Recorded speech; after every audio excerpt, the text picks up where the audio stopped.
we'll guide you through how to make retro background in Illustrator. Quick disclaimer, you need to follow this step-by-step guide carefully, because skipping a single step will affect your final result.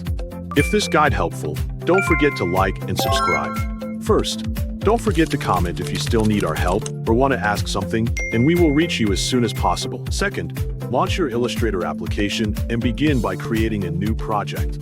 Click on New File, then review the available document options and select a preset size that matches your design requirements.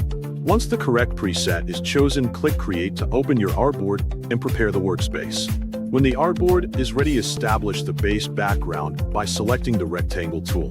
Draw a rectangle that completely covers the entire artboard so the background fills the full canvas area. Next, open the stroke color settings and remove the stroke so no border appears around the shape. After that, open the fill color settings and choose a color that matches the overall style of your design. When the base background is finished, open the Layers panel to organize the artwork. Add a new layer above the current layer so the next elements remain separate from the background.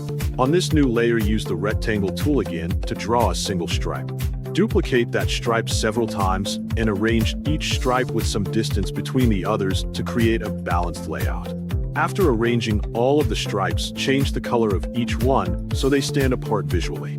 Use a combination of retro colors to achieve the classic groovy appearance. When the stripes are in place, select all of them together. Go to the toolbar, choose the Wrap tool, and double-click it to open its settings. An adjustment panel will appear, allowing you to control the behavior of the wrap effect. Modify the settings as needed for your design, then click OK when you have finished adjusting them. Now begin applying the wrap effect by clicking and dragging on specific areas of the stripes. If necessary, work on individual stripes by selecting a specific stripe before applying additional wrapping.